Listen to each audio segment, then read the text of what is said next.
So far this year, I've been really struggling with my golf game. But in this video, I honestly think I've found the answer to hit longer iron shots, straighter drives, hit more fairways, and of course, play better golf. So I've actually been working on my game quite heavily here in the studio, and I like hitting balls outside, but for me, there's nothing like getting some good numbers. So today I'm going to show you just what numbers can potentially help you. I'm a huge believer that you don't want to be working too hard on your game in the middle of the season. You want a couple of little swing thoughts, a couple of little tricks to help you lower those golf scores. So I've actually been using the Golf Zone My Practice system. Found it's really helped me to understand my club parameters. It's really helped me to understand how far I'm hitting the ball. And as you'll see when we go through the different modes on here, it's really helped me hit kind of longer and straighter golf shots, which I can then take out on the golf course and produce shots like this one. That's all over it again.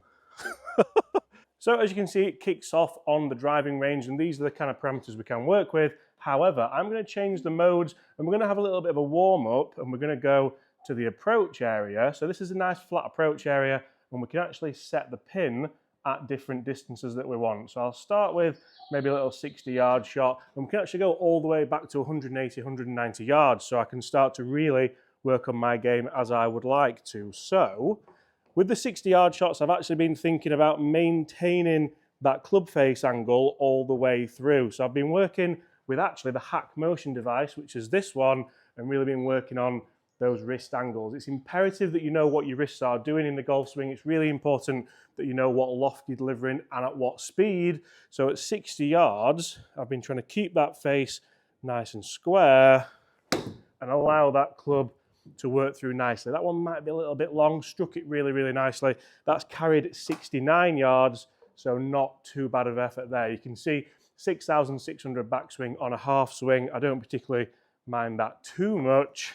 And all I would do there is try and take away some of that club head speed by having a nice shorter swing. That one lands bang on 60 yards, look at that. So guys, today's video is kindly sponsored by the people at HelloFresh. If you want to check out the link in the description below and use our special discount code, you can go and check that out. I'll tell you a little bit more about it later in the video, but what I will tell you is that these Cumberland sausages and cheesy wedges were absolutely outstanding. Hats off to the chef and hats off to HelloFresh.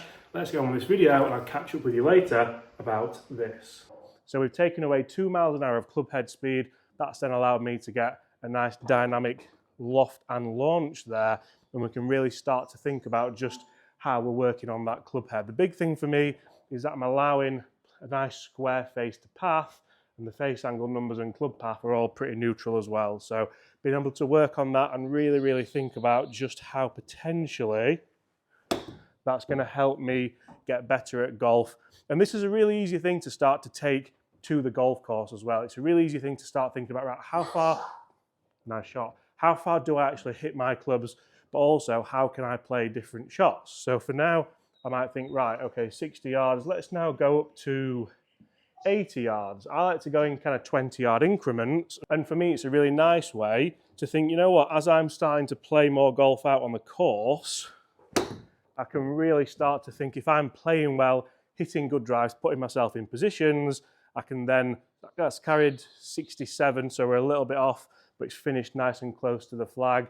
Club head speed 64, ball speed of 61, and generally what I'm doing really well is starting to strike that ball right out of the middle of the face. That's exactly what I'm trying to do, exactly what ideally I'm going to do more consistently. So again, 80 yards, and we're going to do this all the way up throughout the bag, and I can really start to zone in exactly what I'm doing right and what I'm doing wrong when it comes to distance with the wedges. Right, let's go another 180 and let's keep moving back. We'll move through the bag a little bit as well. That was a little bit better. That should be pretty much bang on the number. Pitching 71, releasing up nicely 278, and that's within that little circle as well. So with the Golf Zone My Practice, starting to get that feedback as well, which I quite like. I like having feedback. For me is key when it comes to golf practice, not just where the ball finishes, but also looking at the numbers, which we've spoken about as well. So strike is obviously key here. And the fact that we can really start to hone in on that target and start to hit really, really nice aggressive golf shots. That one pitched 78, landed 81, and once again, we can see the feedback on the face of the new wedge. I think we're wearing these golf balls out just a little bit. As we start to move up through the bag, you can see that we've got a little bit of a mishmash in the bag of different clubs. I like to practice with a mid-iron as well. So there's two options here. So we can either go, we can change the pin to say a 170 pin, so I can select that. We can continue on this kind of approach area, as it were. You see, that's nice and good looking. There's a nice green out there as well. And again, similar to the wedges, we can start to hit golf shots. There's very kind of zero latency on this, so you start to see just how quickly the ball goes. I actually duffed that one. The thing I need to do is stop talking while I'm hitting. Oh, club head speed wasn't a very good one there, was it? That was a little bit duffy at impact, but we did square it up nicely. Again, using... That's better. I just need to shut up, don't I, Chris, really? Correct. That was a lot better. That was more on the number. That's pitch 163, which for me is a pretty good 7-iron, spinning at 5,500. And again, as I've worked more and more with the hack motion, I'll put some of that data on screen now. All I'm thinking about, and this device is really cool because it makes it really, really easy and simple just to square that club face up more, because I think if you're going to play good golf and consistent golf, you have to be able to square the club face up, not just for dynamic loft, but also for club face angle as well. So I'll really start to work on getting that club set nice on the way, that matching my spine angle, making sure that wrist isn't too kind of bowed at the top or cupped on the way back, and the same as we move through the swing. So he's going to repeat this a couple of times to get into that place. So back to address. Up to the top, he's out of there again. Oh. There you go, so that's twice. Goes back to address. Then up to the top. And we can see really what he's doing there. First time he got that with his wrists. Straight away. Straight away, straight in. I hope this works. I'll be absolutely buzzing if this works. Again, we can see again, this is feel and real, guys. So, I've completed stage 2, full swing challenge. Right, here we go. So, full swing challenge now. Yeah, left again. Then we can see 2 flexed again. 2 flex. So make a shot again. So he's really got to. So you see here. 156 though, so we're getting. Slow motion worked with the swings, but we need to get him really exaggerating the move here in the swing. Oh, that was so much better. That was better. I didn't wait for it to calibrate on here, but that was so much better. James peaked early, so we can see there a tick. You'll see it on screen, the tick there. Oh, that's so annoying because that one was straight as well. Okay. And again, can he hit it twice in a row? He has. Oh, stop it! Look at that! And we've found the elusive. I've never hit that bullseye since we've had this machine. And all this isn't even a drill, you know, this is just like guided practice. So that's my golf swing as I move out onto the golf course. It started to work a lot better for me than golf swings I've actually been working on in the kind of early stages of the year. Can we redo that one? That one was a little bit left. So if I think about wrist angles more,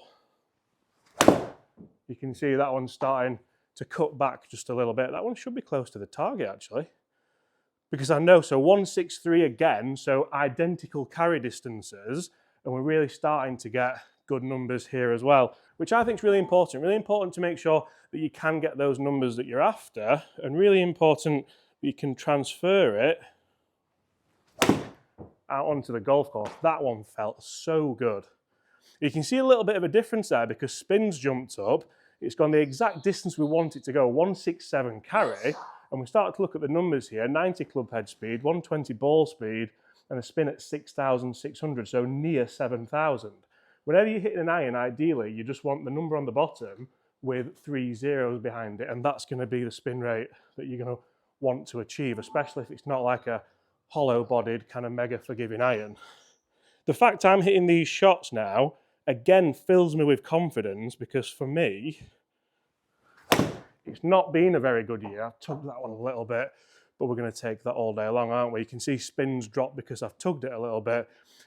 but I can now take this out onto the golf course. We've only been on the approach section here as well, so if we start to actually move through the settings here, you'll be able to see. As mentioned, this video is kindly sponsored by the guys at HelloFresh. Now, we've been using HelloFresh for quite some time now, and I must say the variety of food is fantastic. There is a link in the description below if you want to check out our special discount code, and I've really enjoyed some of the different foods that we've had. Now, Laura is the chef in our household, and this Cumberland sausage and cheesy wedge dish was phenomenal. There's so many different options that you can go for, and for me, the ease of getting it to your front door, not having to go to the supermarket and having lots of different menus was absolutely fantastic. So it's something that we're going to continue doing. It's something we've done for quite a long time, and I must say I'm a little bit of a picky eater, but when it comes to the food on HelloFresh, I've really enjoyed myself. A lot of them do feature a lot of your 5 a day. You'll see the Cumberland sausage that we had last night did feature 2 of our 5 a day. So lots of nutrients, lots of good food, lots of good tasting food, and of course, lots of value to be had if you use our code in the link in the description below. Now let's get back to the video because I've got a golf game to sort out. I need to stop thinking about my stomach.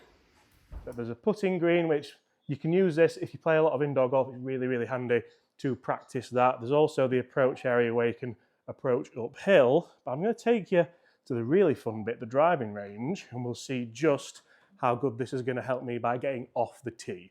Yes, approach play is important, but you have to be able to get the ball in play off the tee, especially with some of the longer clubs in the bag. We'll start with 3-wood and work our way up, because generally we'll set 3-wood on here as well. So you can see how you can change all the different parameters, and you can start to see that it's giving me average distances as well. So if I don't know how far my clubs go, it's a really good method to come and do that. Let's go 3-wood, and let's just keep those same swing thoughts moving through this session. Oh yeah, oh yeah. Straight down the middle of that fairway, pitching around 250, releasing up to kind of 260 yards and a backspin of 3,000. So we're really starting to get all those kind of numbers that we do want.